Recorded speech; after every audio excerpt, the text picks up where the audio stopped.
I look at my reflection in the bathroom mirror and don't recognize the woman staring back at me. When did those deep wrinkles around my eyes appear? When did my once chestnut hair turn completely gray? 68 years old. A number that always seemed so distant when I was teaching students Shakespeare's sonnets and Jane Austen's novels. My name is Beatrice Pellegrini, and I have devoted 37 years of my life to teaching English literature at Shoreline College, a small coastal town where the smell of salt mixes with the aroma of coffee from countless cafes and the ringing of bicycle bells as students rush to class. Now that I have been retired for 5 years, these sounds are just memories. I finish my morning routine and go downstairs to the first floor of my small but cozy home. Here, every object tells a story. The books my husband Edward and I collected throughout our lives, the poster from our first date at the theater, photos of our son Fletcher at different stages of his life. Edward died of a heart attack when Fletcher was 14. I remember that day as if it were yesterday. The call from the hospital, the numbness, the confusion in my son's eyes when I tried to explain to him that his father would never come back. After the funeral, I vowed to myself that I would do everything I could to give Fletcher the best education and all the opportunities in life that Edward and I had planned for him. I worked overtime, took extra courses and research projects, and scrimped and saved to pay for a prestigious school and then a university. Fletcher was a smart kid. He got his dad's analytical mind and my attention to detail. Business school, a master's in finance, a job at a big investment firm. I was proud of every one of his accomplishments. And then Olivia came along. A phone call interrupts my thoughts. I flinch as I look at the screen. Speak of the devil, or rather the devil's bride. Good morning, Beatrice. Her voice is honeyed, but I've long since learned to recognize the artificial notes. How are you feeling today? Fine, thank you, Olivia, I reply neutrally. Glad to hear it. Fletcher asked me to find out if you received all the documents from your cousin's attorney. We're just worried that you might be cheated out of the inheritance. You know how many scammers there are these days, especially when it comes to elderly people. Here we go. It's only been 3 days since my cousin Imogen's funeral, and they're already interested in her inheritance. Imogen was a well-known artist in certain circles. We weren't particularly close when she was alive. She preferred Paris and New York to our quiet Shoreham, but we appreciated each other. And to everyone's surprise, including mine, she left me not only a significant collection of her work, but also a very substantial amount of money. It's all right, Olivia. Mr. Harrington is very competent, I reply, trying to hide my irritation. I already have the documents, and all the funds have been transferred to my account. A moment's pause. I can almost see her pursing her lips as she considers her next move. Wonderful. Fletcher will be so happy. By the way, he wanted to talk to you about possibly investing the money. He has several very promising projects, and your money could generate an excellent return instead of just sitting in an account. My money. Not an inheritance, not funds, but my money. As if its only value is in its ability to work for my son. Thank you for your concern, but I already have plans for this money, I say firmly. Really? A steely tone creeps into her voice. And what are they, if you don't mind me asking? I take a deep breath. I've been rehearsing this conversation in my head for days. I plan to buy and renovate a Victorian house on Mayakovsky Street and turn it into a small cultural center. An exhibition space for Imogen's work, literary evenings, maybe small educational programs for local children. The silence on the other end of the line is so eloquent that I can almost hear Olivia's plans crumbling. Beatrice, she finally says with feigned concern, are you sure this is wise? At your age, taking on such a project, restoration and organization are a huge undertaking. And then, what will happen to the house when, well, you understand? Wouldn't it be better to leave your legacy to your family? By family, she means not me, not my grandchildren, but herself and Fletcher. 17 years of marriage, and I am still nothing more than a source of potential resources to her. I feel great, Olivia, and I plan to live long enough to see this project come to fruition. As for the future, everything will be clearly spelled out in my will. I hear her take a sharp breath. Of course, she says quickly, changing tactics. We're just worried about you. By the way, we'd like to invite you to dinner on Friday at a new restaurant on the waterfront. We need to have a serious talk about the future. The whole family. The whole family. That means an evening of snide comments from Olivia, Fletcher's silent agreement with everything his wife says, and condescending glances from my grandchildren. Eleanor and Theodore are wonderful children by nature, but the influence of their parents, especially their mother, has made them cold and distant towards me. Okay, I agree, already knowing I'll regret it. What time? 6:30. The restaurant is called La Côte d'Azur. We've booked a table for 6. For 6? I ask in surprise. Yes, my colleague from the law firm and his wife will be there too. They're very keen to meet you. Great. Witnesses for whatever she's planning. Olivia never does anything just for the sake of it. See you later, Olivia, I say, ending the conversation. Hanging up the phone, I feel a familiar tension in my temples. Every conversation with my sister-in-law leaves me feeling this way. I look at the clock. It's almost 11. I have an appointment with a real estate agent at noon to look at that Victorian house. As I leave the house, I notice the neighbor boy tinkering with his bike. I remember Fletcher at that age, just as focused when he was fixing something. What has changed? When did my kind, curious boy turn into a man who lets his wife manipulate him and humiliate his own mother? The house on Mayakovsky Street is impressive even in its current state of disrepair. It's a 3-story Victorian mansion with a turret, a veranda, and stained glass windows. The agent, Mr. Dawson, is clearly nervous as he shows me the dilapidated rooms. Mrs. Pellegrini, I have to admit, this place needs major repairs. The roof is leaking, there are problems with the wiring, not to mention the plumbing. I see potential, not problems, Mr. Dawson, I interrupt him. High ceilings, beautifully proportioned rooms, original wood paneling. This house has soul. But the cost of restoration could exceed the value of the house itself, he cautions. I realize that. Money isn't the main factor in this case. This house is perfect for the cultural center I plan to create. Mr. Dawson looks puzzled. It's probably not often that a 68-year-old widow buys a dilapidated mansion to pursue ambitious projects. If you're sure, I think we can start drawing up the contract next week. On my way home, I feel an unusual surge of energy. For the first time in a long time, I have a project of my own that has nothing to do with teaching or family responsibilities, something that will be entirely mine. The phone rings again, interrupting my thoughts. This time it's Fletcher. Mom? His voice sounds tense. Olivia said you're going to buy some old house? Hi, Fletcher. Yes, that's right. I just looked at it. But why? That project, it seems too ambitious and expensive. It's my money, Fletcher, I say calmly. And my life. Mom, his tone becomes condescending. No one is saying it's not your money, but you have to think about the future. About your grandchildren. Oh, I'm thinking about the future, I reply. About the legacy I want to leave behind. The cultural center will serve the community for many years to come. Olivia says it's just a whim, that he stammers, that you're trying to prove that you still have some control. There it is. Not his words, but he's saying them. As usual, expressing his wife's thoughts. Tell Olivia I'd be happy to discuss this over dinner on Friday, I say, trying to remain calm. Now excuse me, I have to go. I have a meeting with the interior designer. It's a lie, but I need to end this conversation. Okay, he reluctantly agrees. See you Friday. That evening I sit on the porch, looking through old photo albums. Here's Fletcher at 5 years old on the beach, building a sand castle. Here he is at 12, receiving an award at a science fair. Here's his college graduation. I'm standing next to him, so proud. And here are the wedding photos. Olivia in an elegant dress, radiant and confident. Even then you could see in her eyes that cold calculation that I chose to ignore.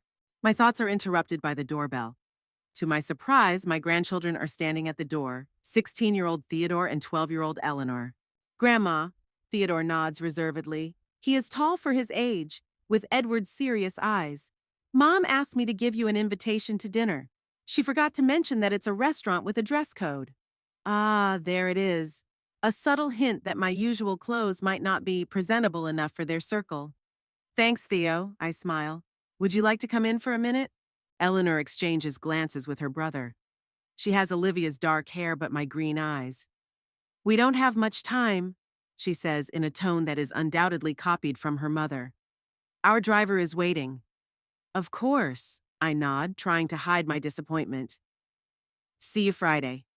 By the way, Theodore adds, already halfway to the car, Mom said you got some kind of inheritance and now you want to spend it on an old house. Is that true?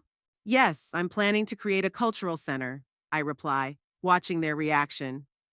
Sounds boring, Eleanor shrugs. What will be there? Theodore asks unexpectedly. An exhibition space for my cousin's paintings, literary evenings, educational programs, maybe a small cinema for showing classics and art house films. Something resembling interest flashes across Theodore's face, but he quickly hides it. That's probably going to cost a fortune, he remarks. Maybe, I agree. But I have savings, and Imogen's inheritance is quite substantial. Mom says it's not wise to start projects like that at your age, Eleanor says, again copying Olivia's intonation. What do you think, Ellie? I ask gently. She looks puzzled, as if she has rarely asked for her opinion. I don't know, she finally says. I guess it's your business. It's a small victory, but still. We have to go, Theodore says, glancing at his watch. Mom will be upset if we're late for tennis. I watch them get into a black SUV with tinted windows. My grandchildren are so close in blood and yet so distant emotionally. What do they know about me, other than what they hear from their parents? Do they know that I used to write poetry? That I love jazz from the 1940s? That I can bake the world's best blueberry pie from my grandmother's recipe? On Friday, I put on the dark blue dress I bought for the last literary symposium where I gave a presentation. It's simple, elegant, and without frills. Exactly what's required by the dress code at the restaurant Theodore mentioned. On the way there, I think about the conversation ahead.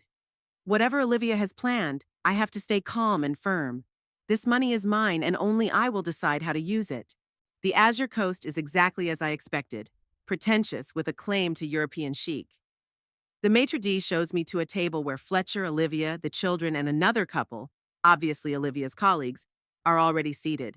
Here's our Beatrice, Olivia exclaims, rising to greet me. We're so glad you could join us. Meet Gregory and Veronica Shepard. Gregory is a partner in our law firm, specializing in property law. Property law, of course. I exchange handshakes with the Shepards, noting Veronica's appraising glance. Very nice to meet you, I say, taking my place next to Eleanor. Beatrice taught English literature at Shoreline College, Olivia explains, her voice clearly tinged with condescension. She's retired now, but she's still very active. Can you imagine she's going to restore an old Victorian house and turn it into some kind of cultural center? Sounds ambitious, Gregory remarks with a professional smile. Who's handling the legal side of the project? Property registration, taxes, insurance, those are pretty complicated matters. I have an attorney, Mr. Harrington, I reply. He's been handling my affairs for many years. Harrington? Gregory frowns. I'm not sure I know him. Is he from a large firm? He's an independent lawyer, I say, and very competent. Mom, Fletcher interjects, perhaps you should consider a more modern approach. Gregory could recommend someone from his firm. Here we go. I see them exchanging glances with Olivia. Everything is going according to plan. Thank you, but I'm very happy with Mr. Harrington, I reply firmly. The waiter brings the menu and the conversation turns to choosing dishes. I notice Olivia whispering something in Fletcher's ear, and he nods. Grandma, Eleanor says to me unexpectedly, is it true that your cousin was a famous artist? Yes, dear, I smile, surprised by her interest. Imogen exhibited in galleries in New York, Paris, and London. She had a very distinctive style, a mixture of abstraction and symbolism. And she left you all her paintings? Eleanor continues. Most of the collection, yes. That's why I want to start a gallery, so that people can see her work. Sounds like a waste of money, Olivia interjects. Those paintings could be sold. I read that your cousin's work is very valuable on the art market right now. That's exactly why I'm not going to sell them, I retort. Their value will only increase over time. But you're not thinking about the future, says Fletcher. About leaving something behind for the children. I'm thinking about cultural heritage, I reply calmly. and about creating something meaningful in memory of Imogen. Olivia leans toward her husband and whispers something in his ear again. He listens intently, and I see his expression change from doubt to determination. Mom, he says, straightening up, we're here to have a serious talk about the future, your future. I think you should consider moving to the Golden Harbor Retirement Home. It's a very prestigious place with medical care and entertainment programs. Olivia and I have already spoken to the administration, and they are ready to accept you. I look at him, not believing my ears. A nursing home? Me? Fletcher, I am completely independent and of sound mind. Why do I need a nursing home? It's for your own good, Olivia interjects. We're worried about you. You live alone without supervision. And the project with this house, it's too complicated for someone your age. My age doesn't prevent me from being active and independent, I say, feeling anger rising inside me. And I don't need supervision. But the inheritance? Fletcher begins. Here we are, getting to the heart of the matter, I interrupt. You're not concerned about my well-being, you're concerned about Imogen's money. Olivia shoots me a cold look. Beatrice, you're being unfair. We do care about you. We just want to make sure the inheritance is used wisely. Wisely, according to your standards, I clarify. In other words, hand it over to you. Fletcher looks embarrassed, but Olivia remains icy. You can't deny that we're your family, and it's only natural that we think about the future of the children. I think about the future of my grandchildren too, I say, looking at Theodore and Eleanor, who are watching the scene with obvious discomfort. That's exactly why I want to create something meaningful that will live on after me. A cultural center that will serve the community and bear our family name. Olivia leans toward Fletcher again and whispers something in his ear. I see his face flush and his eyes narrow. Whatever she said, it clearly hit a nerve. Beatrice, Gregory interjects, clearly sensing the tension. Perhaps there is a compromise. Part of the funds for your project, part for a trust fund for the grandchildren. I could help with the paperwork. But I'm not listening to him. My attention is riveted on Fletcher, who is looking at me with an expression I've never seen on his face before. A mixture of anger and determination. I don't know what Olivia whispered to him, but it was something that turned something inside my son. We'll continue this conversation after dinner, Olivia says, noticing the waiter approaching with a tray. For now, let's enjoy our meal. And although she appears calm on the surface, I notice a triumphant gleam in her eyes. She's up to something, and judging by the look on Fletcher's face, it's not good. I look at the artfully arranged appetizers just brought by the waiter. Thin slices of salmon on crispy toast, scallops with some exotic sauce, vegetable terrines. Everything looks like a work of art, too beautiful to be eaten. In a different situation, I would have appreciated the culinary skill, but now I can't swallow a bite. Chet Shepard casually discusses his recent trip to Europe. Olivia listens attentively, occasionally interjecting clever comments. Fletcher silently studies the wine list, glancing at me from time to time. The grandchildren are engrossed in their phones. Beatrice, Olivia suddenly addresses me, interrupting Veronica's story about Parisian galleries. We haven't congratulated you properly on your inheritance. It's really wonderful that Imogen appreciated your family connection. Her words carry a subtle hint that I don't deserve this inheritance, that there was only a formal connection between me and my cousin. Imogen and I appreciated each other, I reply calmly, although our paths in life were different. Of course, Olivia nods. She lived such a bohemian life, travel, exhibitions, numerous romances, and you devoted yourself to your academic career and raising your son. Such different approaches to life. I hear a veiled comparison that doesn't favor me. In her interpretation, Imogen's life seems bright and full, while mine seems boring and limited. Everyone chooses their own path, I say, and finds value in it. Of course, Olivia quickly agrees. And now, thanks to Imogen's generosity, you have the opportunity to change course. Go on a trip, for example, or move to a more comfortable home, or invest the money to ensure a stable income, Fletcher adds, joining the conversation. I could help you choose a portfolio. I've already decided what to do with the inheritance, I remind them. A cultural center is a project I've been thinking about for a long time. A long time? Olivia raises her perfectly plucked eyebrow. but Imogen died just a week ago. The idea of creating a cultural space came to me a long time ago, I explain. The inheritance made it possible. I understand, Olivia nods with feigned sympathy. The desire to leave some kind of mark. At your age, it's natural. Again, the emphasis on my age, as if 68 is old age, almost a death sentence. It's not just about the legacy, I say. Shoreline needs a space like this. There's no good gallery here, no place for literary gatherings. Young people have nowhere to go except shopping malls and movie theaters. I doubt that young people today are interested in literary evenings, Fletcher remarks with a slight smile. You were interested, I remind him. You loved poetry in high school. I see Olivia glance quickly at her husband, and he blushes slightly. That was a long time ago, he dismisses. Different times, different interests. Literature never goes out of style, I say. Human passions, aspirations, and conflicts remain unchanged throughout the centuries. Sounds like a lecture, Olivia smiles, but her eyes remain cold. But let's get back to practical matters. Restoring a Victorian mansion is a huge expense. Are you sure you have enough funds? I've done all the calculations, I reply. The inheritance is quite substantial. And yet, she insists, perhaps it's worth considering alternatives. For example, renting a more modern space or collaborating with existing organizations. The Victorian house on Mayakovsky is perfect for my concept, I say firmly. High ceilings, beautiful architecture, history imprinted in every detail. Sentimentality, Olivia sighs as if it were a diagnosis. But a business plan requires rationality. Have you drawn up a financial model? Calculated the return on investment? A cultural center is not intended to be a commercial enterprise, I explain. It's a contribution to the city's community life. So you plan to spend your entire inheritance without any return? Olivia looks almost shocked. That's not the wisest decision. There will be a return, I object. Just not in monetary terms. Cultural enrichment, educational opportunities for young people. Sounds great in theory, Fletcher interjects. But in practice, projects like that often require ongoing investment.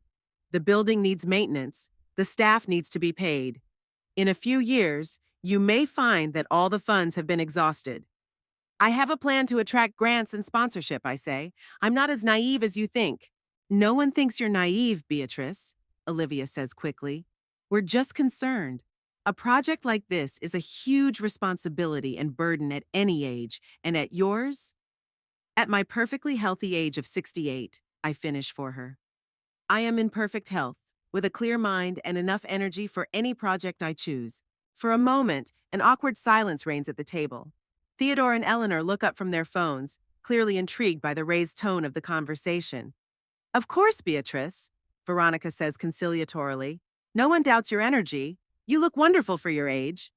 For your age is another condescending phrase I'm starting to hate.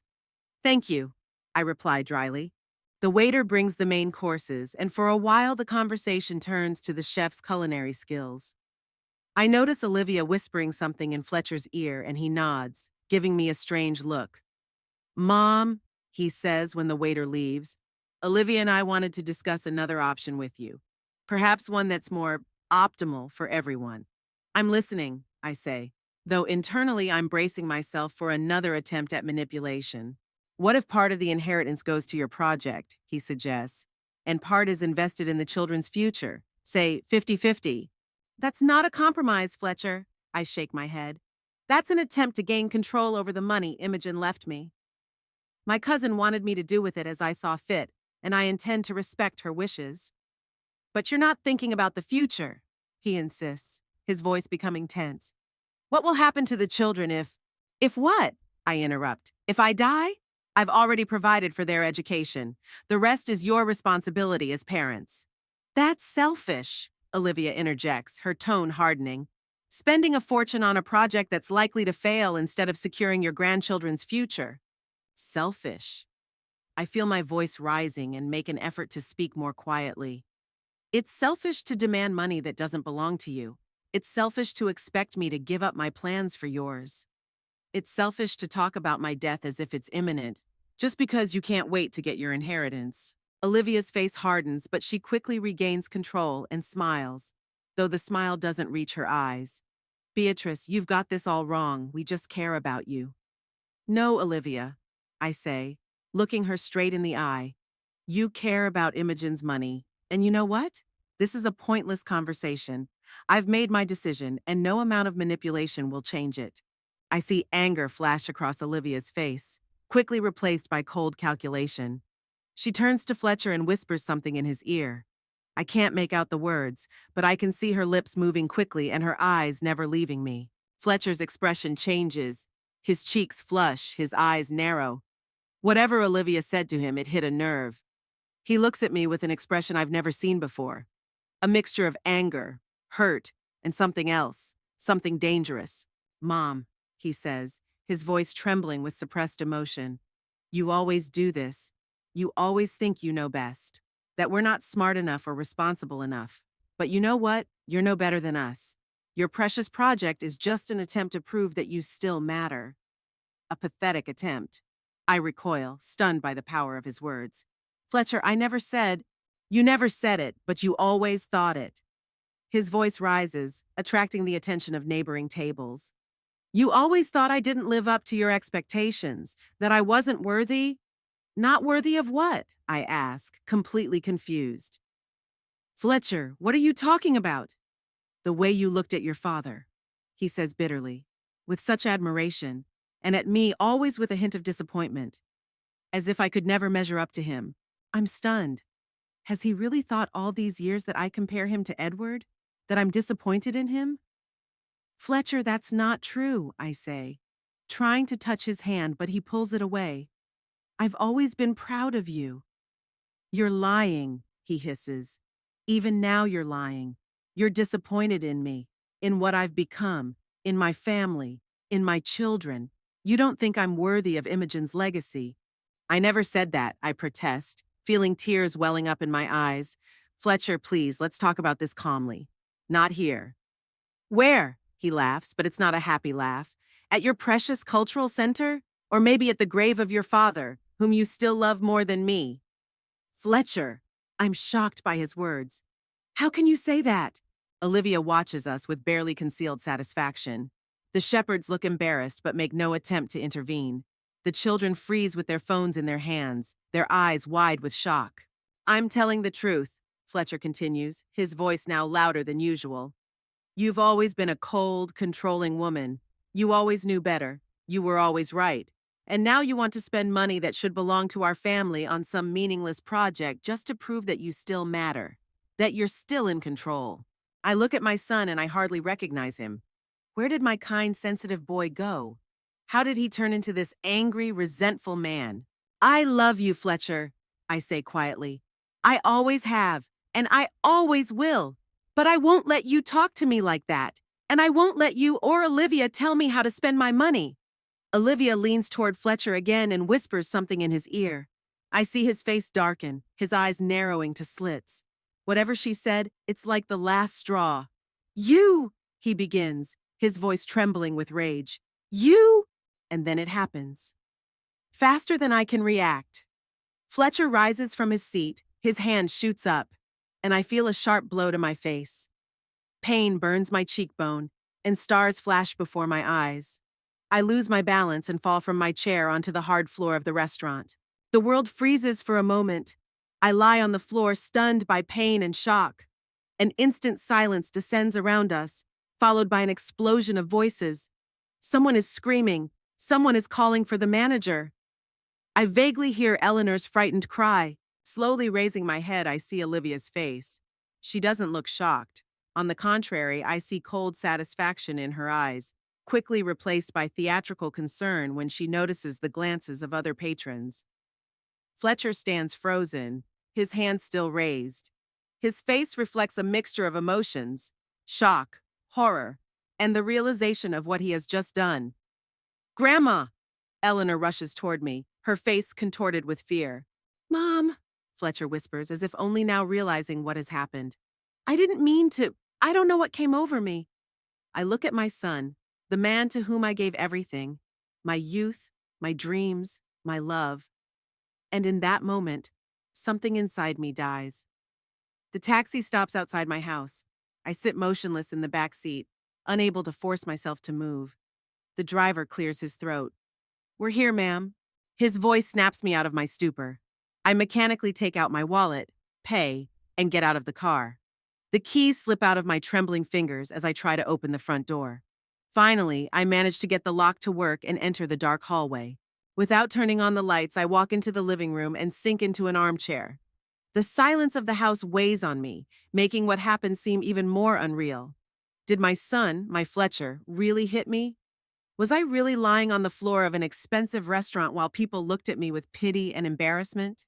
My hand reaches for my face. My cheekbone throbs with pain at the slightest touch. Tomorrow there will be a bruise, maybe even a bump. How will I explain this to my neighbors, my acquaintances? What will I say if someone asks? Exhaustion washes over me, and I close my eyes. In the darkness, images float before my inner eye. Fletcher's face contorted with rage, Olivia's cold eyes, my grandchildren's frightened glances, and somewhere behind them, the ghostly smile of Edward, my husband who would never raise a hand to me, who always treated me with love and respect. Edward. We met at a literary evening at the university. He was studying architecture. I was studying English literature. We were united by our love of Yeats' poetry. I remember how we argued about the meaning of the second coming while walking through the university park. He recited lines from memory, gesturing with such passion that he attracted the attention of passers-by. And I looked at him and knew that I was falling in love with this passionate, sincere man. Our wedding was modest, with only 20 guests in a small church on the outskirts of town. Edward insisted that we exchange vows that we had written ourselves. His words still ring in my ears. "Beatrice, you are my rock and my inspiration. I promise to respect your independence, support your aspirations, and love you in joy and in sorrow until death do us part."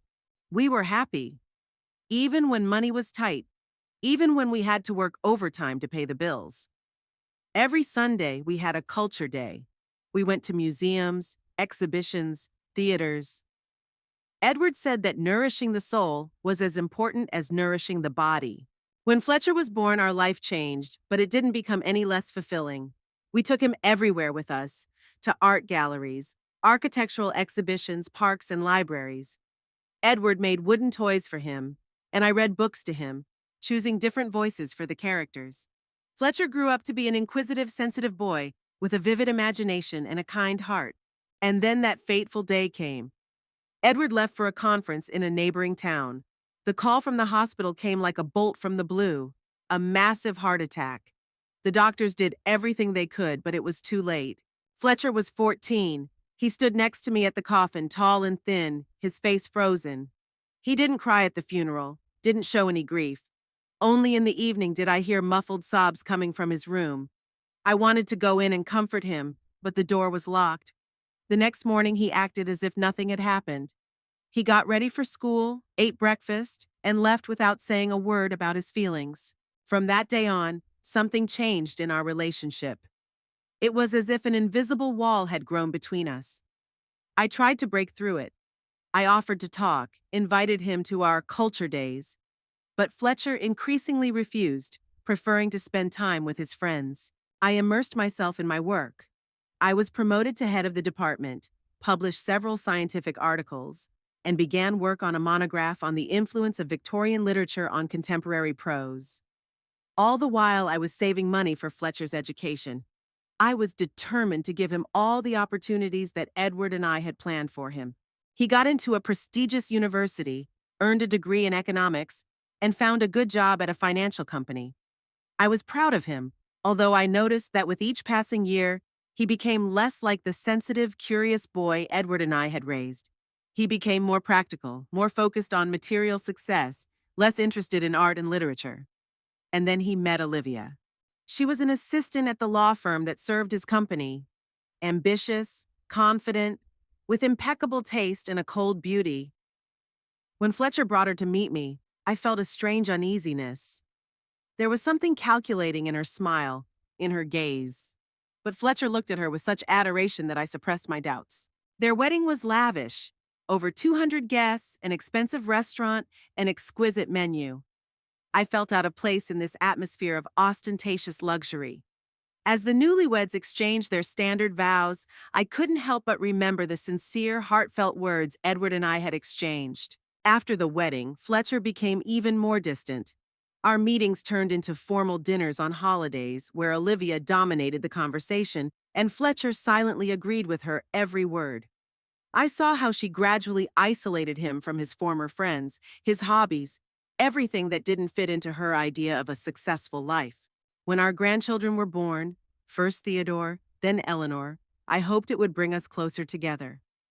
I offered to help with the children, wanted to spend time with them, to pass on to them what I had once passed on to Fletcher. But Olivia always found reasons to limit our contact. The children have activities. They need to study for tests. We have other plans. I set up a trust fund to pay for their education. It was the only thing I could do to secure their future. Olivia accepted it with cold gratitude, as if it were her due. And Fletcher didn't even try to object as she gradually pushed me out of their family life. And now this, a slap in the face, a physical manifestation of the emotional abuse I've endured for years, silently accepting it to maintain the illusion of a family. The doorbell snaps me out of my bitter memories. I don't move, hoping the uninvited guest will go away. But the bell rings again, insistently and demandingly. Beatrice, I know you're home. Please open the door. I recognize the voice instantly. Tabitha Crawford, my colleague from the department, and perhaps the only person I can call a true friend. We met 30 years ago when she came to work at the college, and we've stayed in touch ever since, even after I retired. I struggle to get up from my chair, feeling every muscle ache. I walk slowly to the door, trying to think of an explanation for the bruise on my face. But when I open the door and see Tabitha's worried face, all my excuses fly out of my head. My God, Beatrice, she gasps, looking at my cheek. What happened? It's nothing, I try to brush it off. I just fell.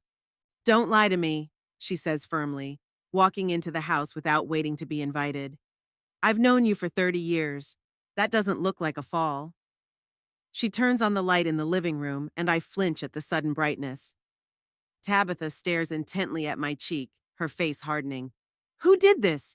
She asks bluntly. And don't say no one. This is clearly a bruise. I sink into a chair, suddenly feeling that I can no longer keep it all inside. Fletcher, I say quietly. My son hit me today during dinner at a restaurant. Tabitha freezes, her eyes widening in shock. Fletcher? But why? What happened?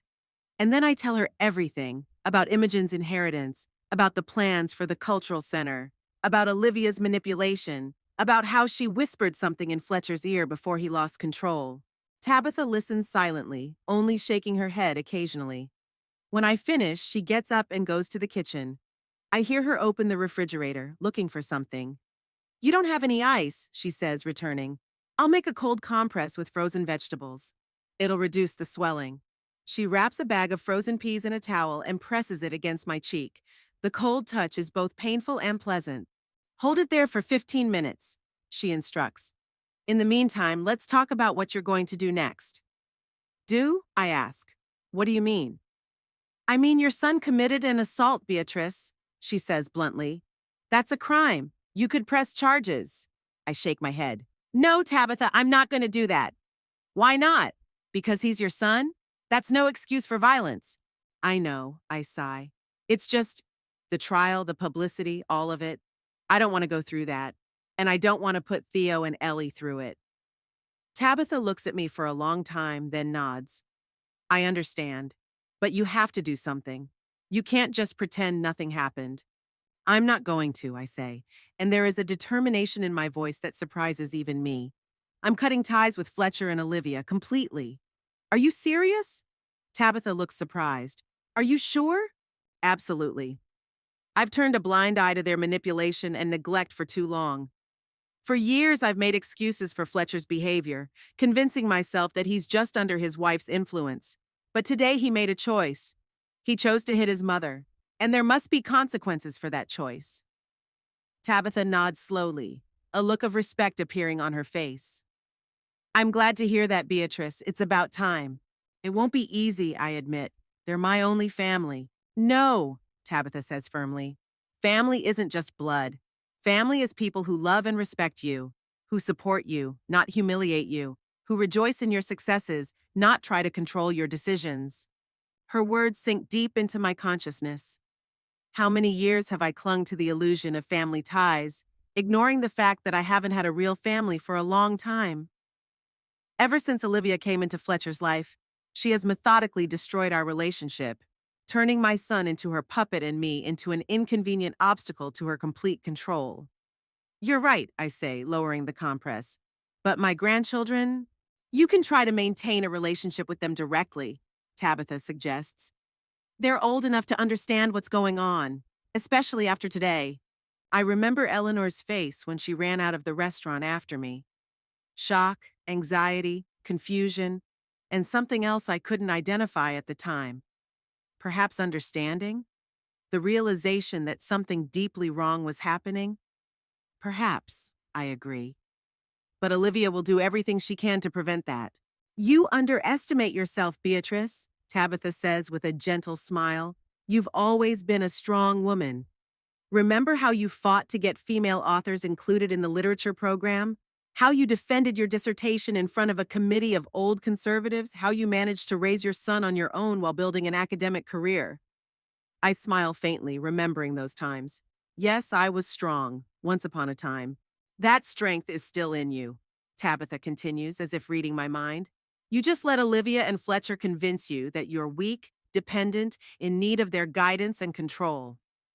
You're probably right, I sigh. I was so afraid of losing my connection with my son that I was willing to put up with anything. But today something broke, something irreparable. And that's for the best, Tabitha says firmly. Sometimes you have to destroy something in order to rebuild it, something healthier, more honest. She gets up and goes to the kitchen. I hear the kettle boiling. A few minutes later, she returns with 2 cups of fragrant tea. Here, she says, handing me one. Chamomile with honey. It'll help you calm down. I take the cup, feeling the warmth penetrate the porcelain and into my cold fingers. Thank you, Tabitha, for everything, for coming, for listening. Don't thank me, she waves me off. That's what friends are for. By the way, how did you know I was home? Did something happen? Tabitha takes a sip of tea and looks at me over the rim of the cup. Veronica Shepherd called me. We're in the same book club. She was very upset about what happened. She said Fletcher hit you and you left the restaurant alone. I decided to check if you were okay. Oh, Veronica, I nod. She looks shocked, like everyone else there except Olivia. What do you mean? Ooh. Olivia didn't look surprised or upset, more like satisfied, as if everything was going according to her plan.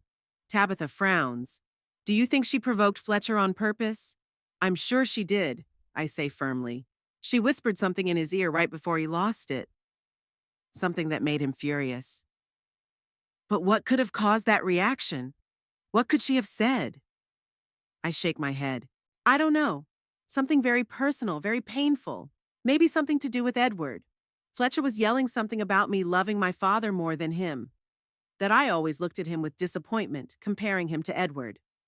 That's not true, Tabitha objects. You always spoke of Fletcher with such pride, such love. I know, I sigh. But apparently he felt differently. Or maybe Olivia convinced him of that during their years of marriage. We sit in silence, sipping our tea. It's completely dark outside, with only the streetlights casting a dim light on the deserted street. What are you going to do about the cultural center? Tabitha asks after a long pause. I'll continue working on the project, I reply without hesitation. Tomorrow I'm meeting with a real estate agent to sign a preliminary contract for the house. Then I'll need to find an architect for the restoration project, an interior designer. Sounds wonderful, Tabitha smiles. I've always said that Shoreline needs a good cultural space.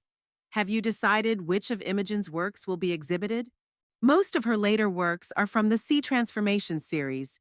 They are abstract paintings inspired by the ocean. They are very expressive, with deep symbolic undertones. They'll look great in a house on the coast, Tabitha nods. What about the literary program? We dive into discussing the details of the project, and I feel the enthusiasm that was dampened by the conflict with my son gradually returning. Talking about the cultural center, its potential, what it can bring to the community, I feel like I'm getting a new lease on life. When Tabitha finally gets ready to leave, it's almost midnight. She insists that I keep applying the cold compress to my cheek and promises to stop by tomorrow. "You'll be fine, Beatrice," she says, hugging me goodbye. "You're stronger than you think, and you deserve respect. From your son, from your daughter-in-law, from everyone.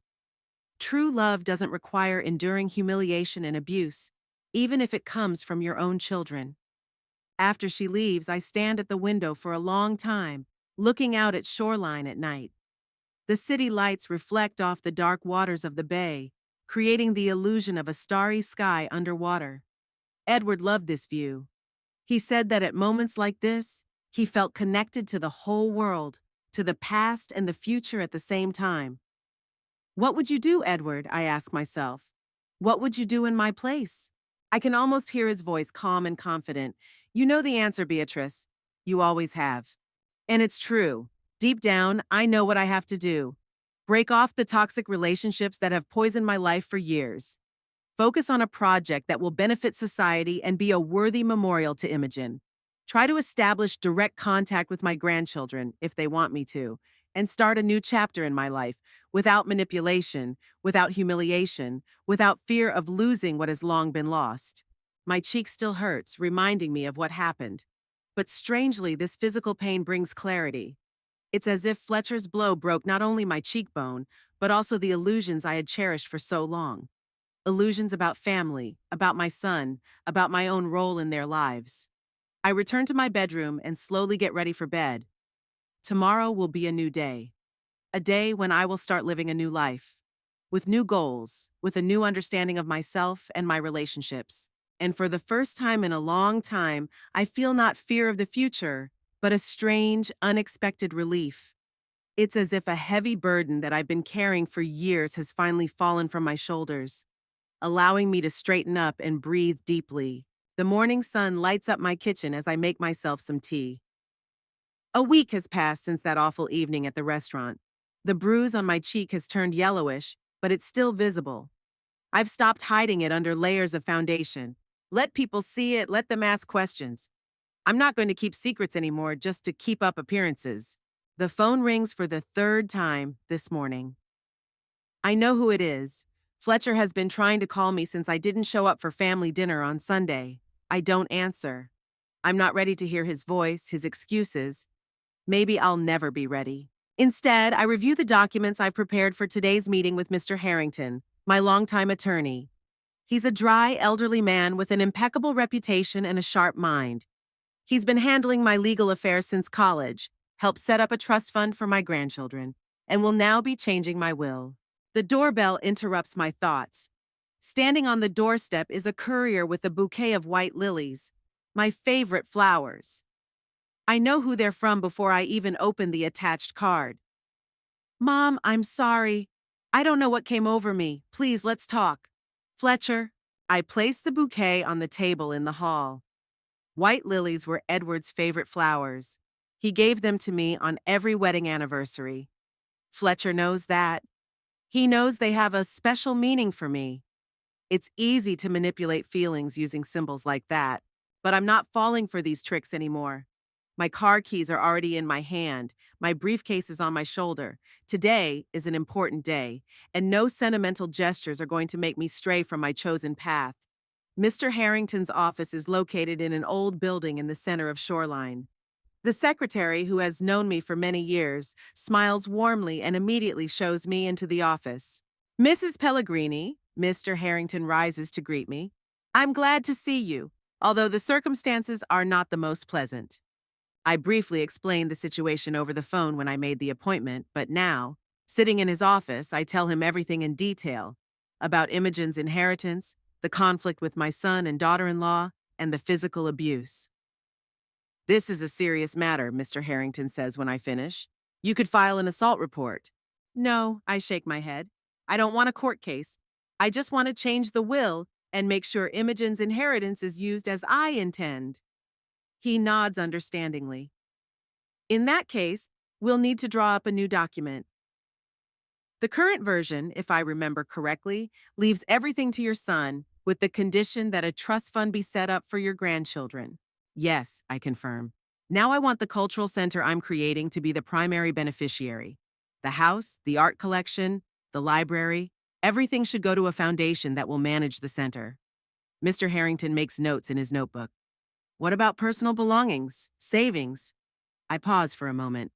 Personal belongings that are not related to the center can be distributed among the grandchildren when they reach the age of majority. As for savings, I pause. Half should go to the foundation to support the center's activities, a quarter to additional scholarships for my grandchildren if they wish to continue their education after college, and a quarter to Tabitha Crawford, my close friend. No direct inheritance rights for your son? None, I reply firmly. Fletcher has already received enough from me, an education, support, opportunities. Now he has to fend for himself. Mr. Harrington looks at me intently over his glasses. You do realize that he can contest the will? As the sole direct heir, he has the right to do so.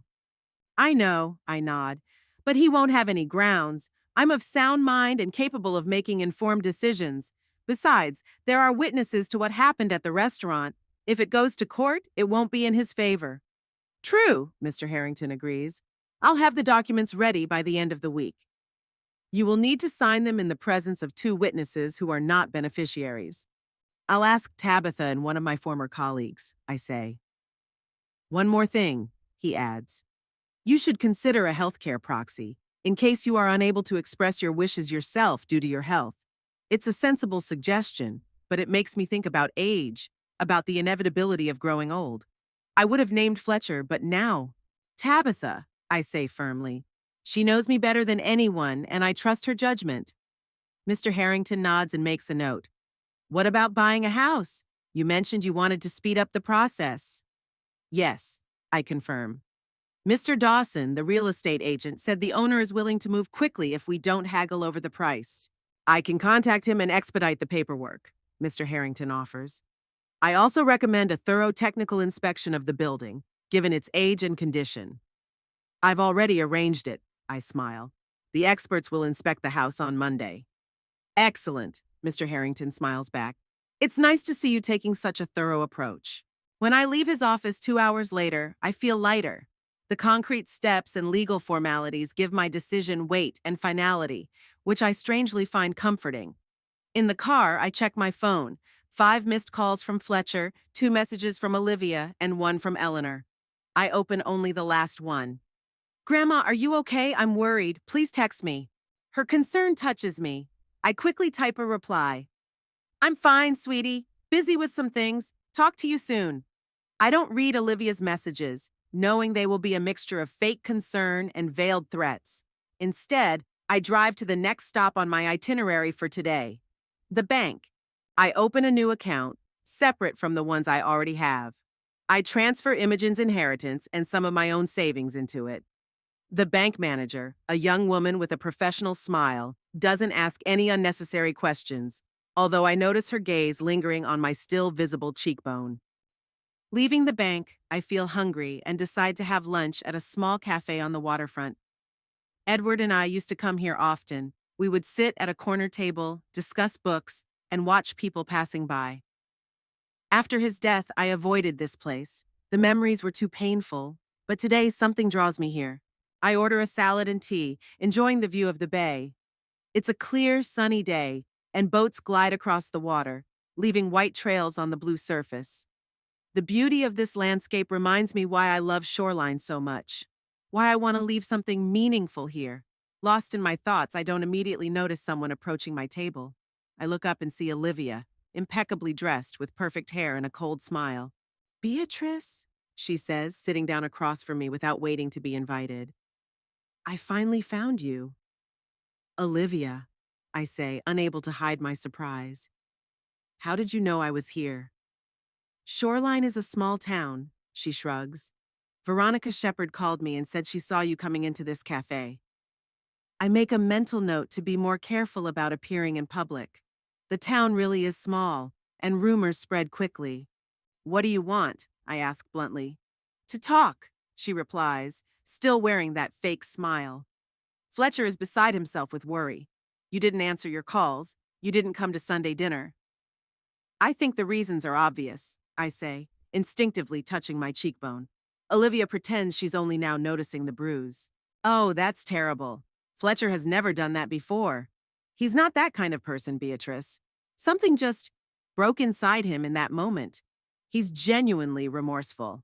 So genuinely that he sent you instead of coming himself? I ask sarcastically. He's afraid you won't want to see him, Olivia explains. And to be honest, I was worried about that too. But the situation has to be resolved somehow. For the sake of the children, if not for us.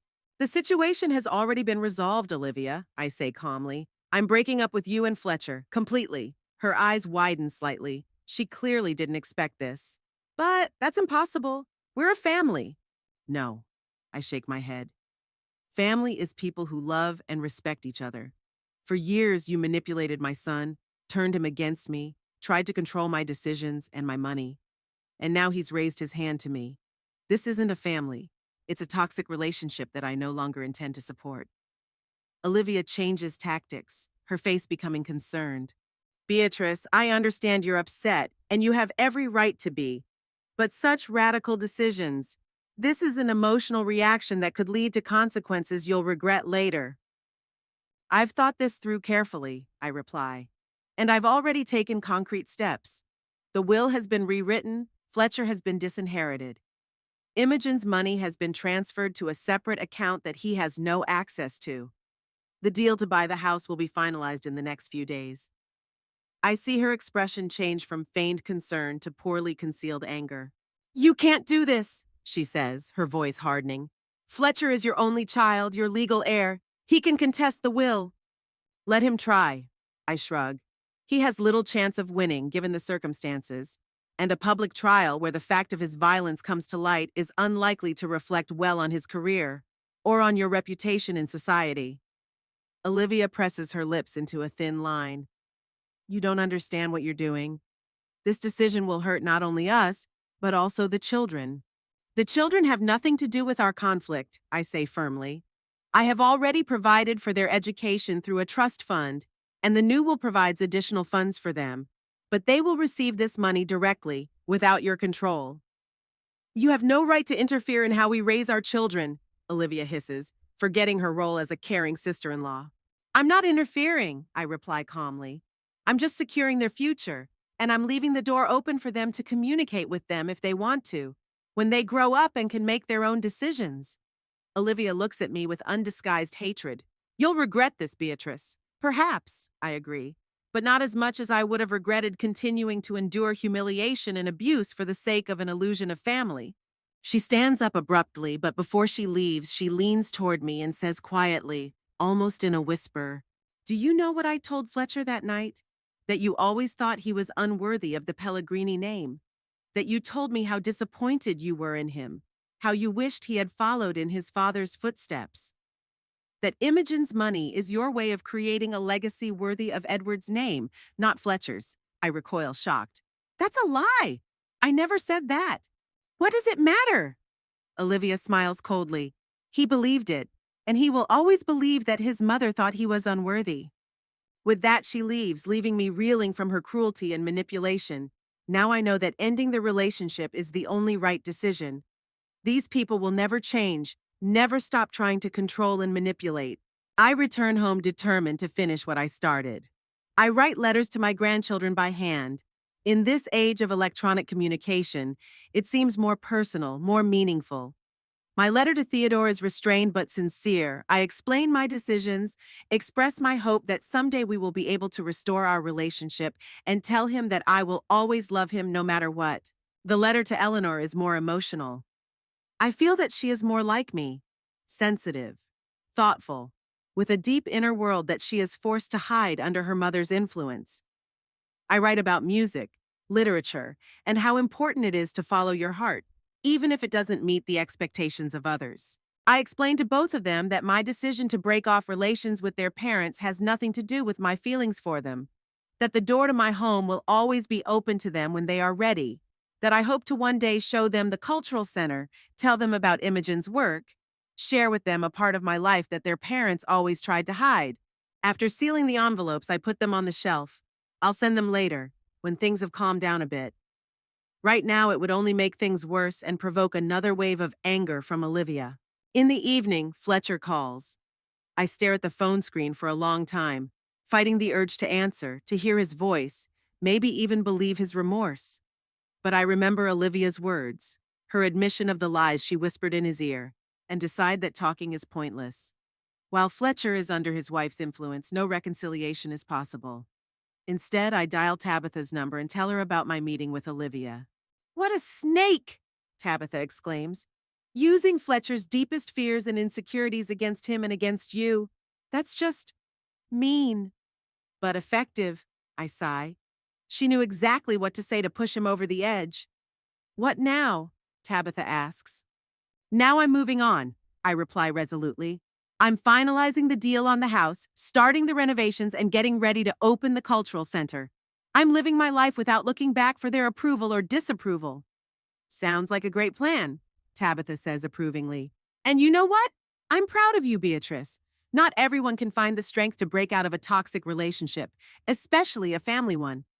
It wasn't easy, I admit, and it's still not easy. Part of me still hopes that Fletcher will come to his senses, that he'll remember what he was like before Olivia.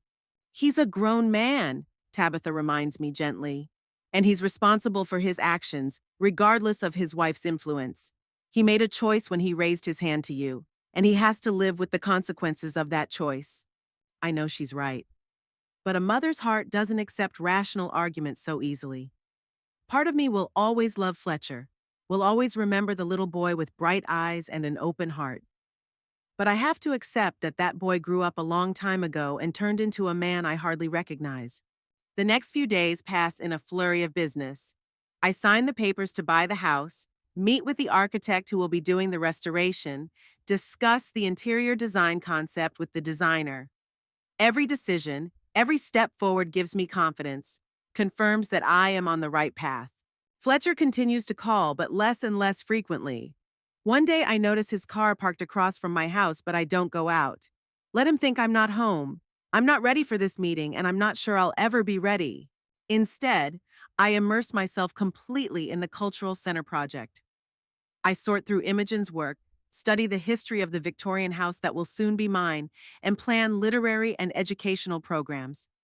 It takes up all my time and energy, leaving no room for bitter thoughts and regrets. And strangely, the more I invest myself in this project, the less I define myself through my role as Fletcher's mother or Theo and Ellie's grandmother.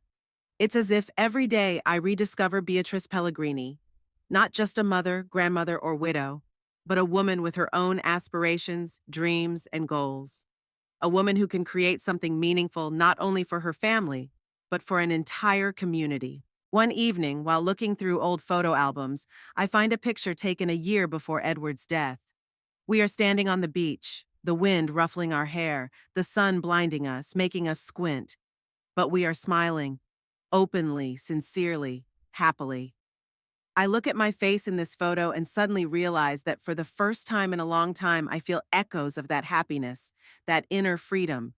Not because I've gone back to the past or I'm trying to recreate what was lost, but because I'm finally moving forward toward the future I've chosen for myself. 2 weeks after the incident at the restaurant, I receive an official letter from Fletcher's lawyer. In dry legal terms, he threatens to challenge my decisions, demands a meeting to discuss a mutually acceptable solution, and hints at the possibility of having my mental state examined. The latter is particularly offensive, a tactic typically used against elderly people whose decisions are not to the liking of their relatives.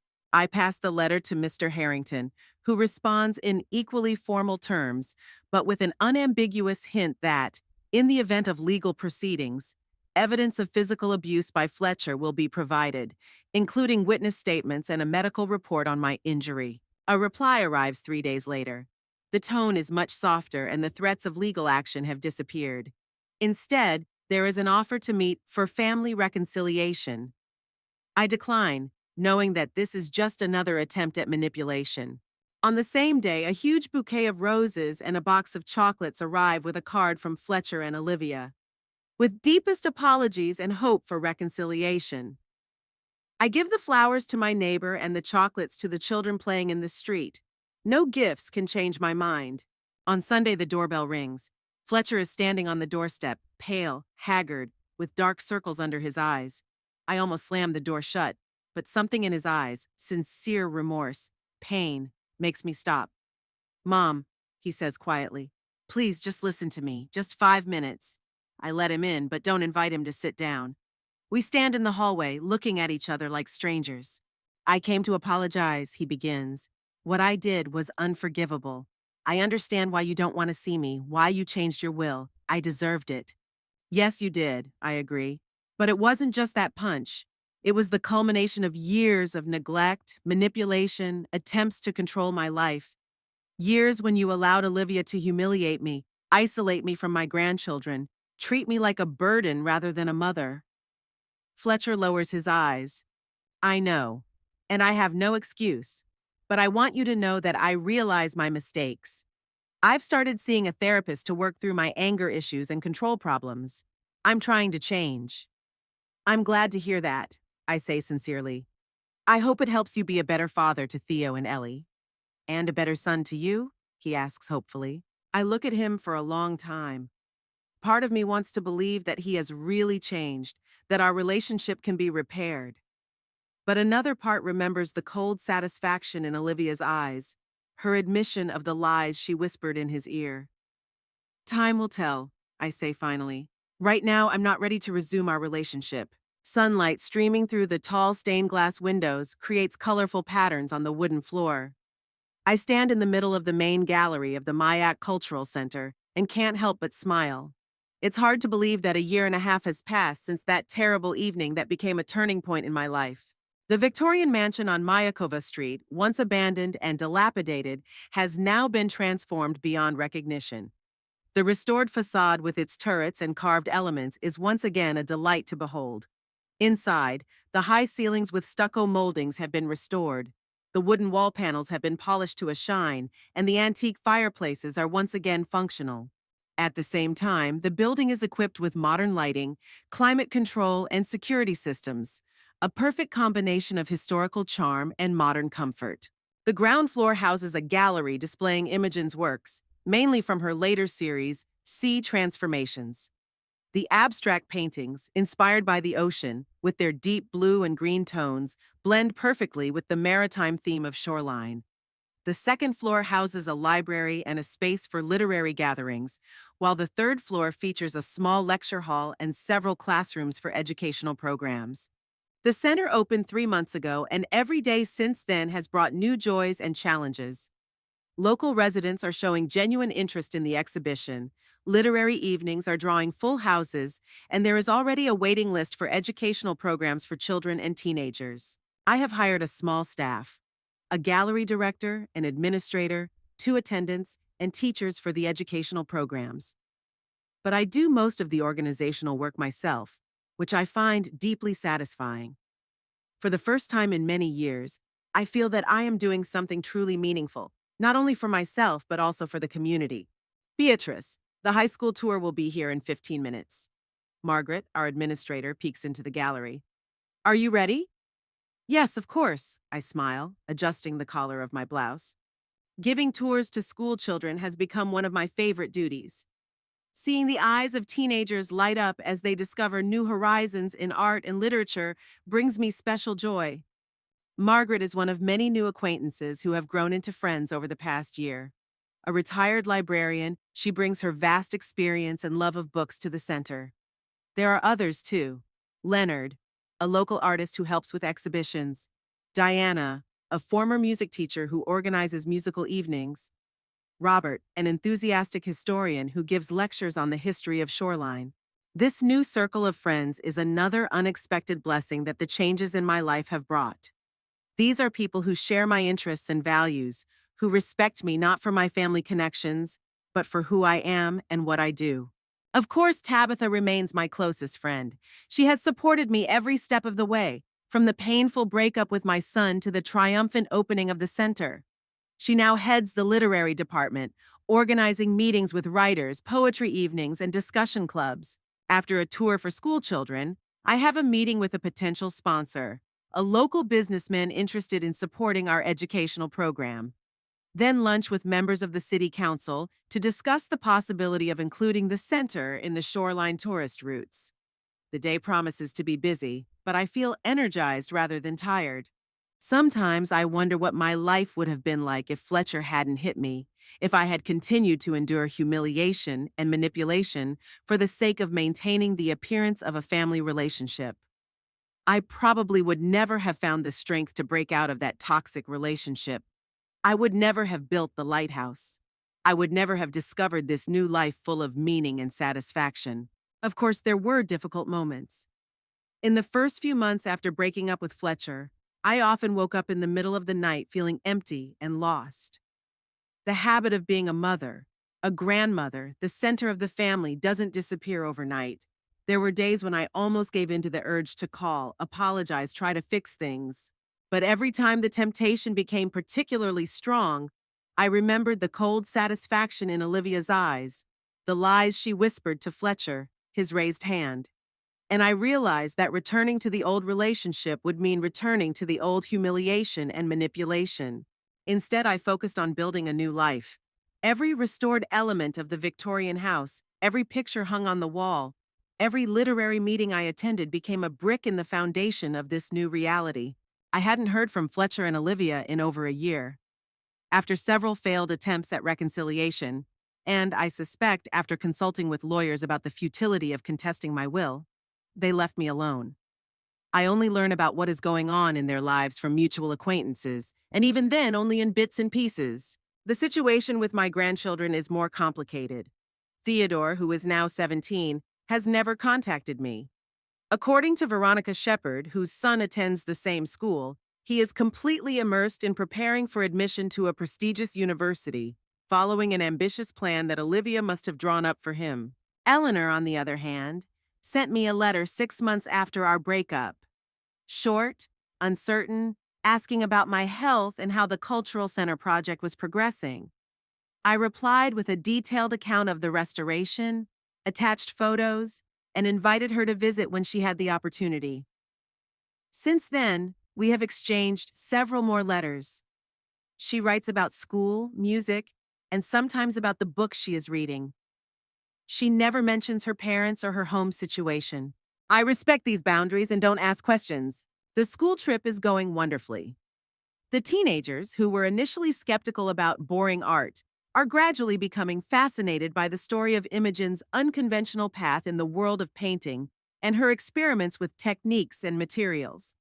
They are particularly impressed by the Underwater Dreams series, paintings created using sand, shells, and other marine elements. After the tour, I see the group off and return to my office, located in the former greenhouse of the mansion. It is a bright room with panoramic windows overlooking a small garden that we have restored based on historical photographs. This is where I usually work with documents, hold meetings, or sometimes just sit with a cup of tea, watching the seasons change in the garden. Today, there is a stack of applications on my desk from local artists who want to exhibit their work in our gallery.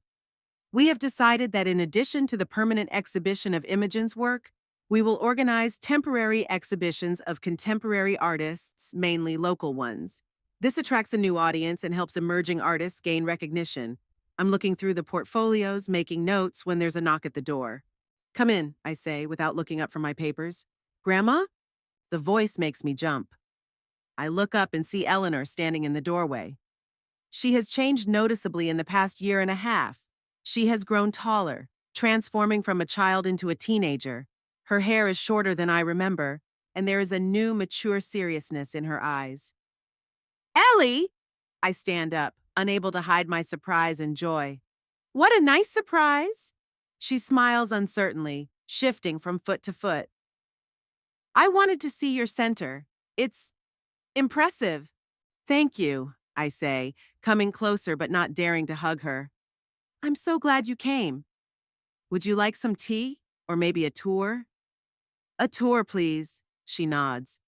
"I've already looked around the gallery downstairs a little, but I'd like to see everything." I show her around the building, telling her about the restoration process, the concept behind each space, and the programs we run. Eleanor listens attentively, asks thoughtful questions, and I notice genuine admiration in her eyes. This is incredible, Grandma, she says as we finish our tour on the roof, which offers a stunning view of the bay. You did all this yourself? I had a great team, I smile. Architects, restorers, designers, but yes, it was my project from start to finish. Mom said, she stumbles, clearly embarrassed. Never mind. What did your mom say? I ask gently. Eleanor looks away toward the horizon where the sky meets the sea. That it was just a whim. That the center would close in 6 months because no one in Shoreline needed a place like this. I'm not surprised. It's typical of Olivia to belittle the importance of what others do, especially if it's successful. Well, it looks like she was wrong, I say without malice. We've been open for 3 months now, and the number of visitors is growing. I know, Eleanor nods. My friend Zoe came here with her class on a field trip. She said it was the best place in town, and that you're amazing at talking about art. This praise, passed on through a third party, touches me more than any formal compliment. Thanks for telling me that. I smile. Want to go back inside? It's getting chilly out here. We go down to my office, where Margaret has already made tea and cookies.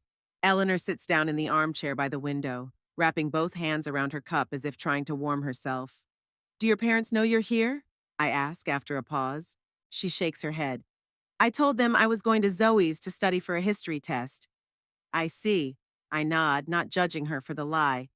You're taking a risk coming here. If they find out, I don't care, she says suddenly, with unexpected firmness. I'm tired of it all. Of their constant fighting, of my mom controlling my every move, of your name being banned in our house as if you've committed some kind of crime. I listen silently, giving her a chance to get it off her chest. Ever since you stopped talking to each other, everything has gotten worse, she continues. My parents are always arguing. Dad is often away from home, saying he has a lot of work to do. Mom snaps at me for any reason, especially at me. Theo is always in his room preparing for college as if that's the only thing that matters. I'm so sorry, Ellie, I say sincerely. That must be hard for you. It's not just the arguments. She looks at me straight in the eye, her eyes filled with a mixture of pain and determination. Mom, she started treating me the same way she treated you. She criticizes everything I do, makes fun of my interests, constantly compares me to others. Nothing is ever good enough. This admission hits me right in the heart. I was afraid something like this might be happening, but hearing it confirmed by Eleanor herself is something else entirely. Like what? I ask cautiously. I won second place in a music competition last month, she says. I played Chopin. Everyone said it was beautiful, but my mom just said, well, I guess first place was too high a bar for you. I nod, understanding all too well this type of cruelty disguised as constructive criticism. And when I said I wanted to go to music school instead of law school, she made such a fuss. Eleanor sighs. She said music was a hobby, not a career, that I'd be playing in subway stations for change if I didn't come to my senses. What did your father say? I ask. Nothing, she says with a bitter smile. He never argues with Mom. He just sits there looking like he's not even there.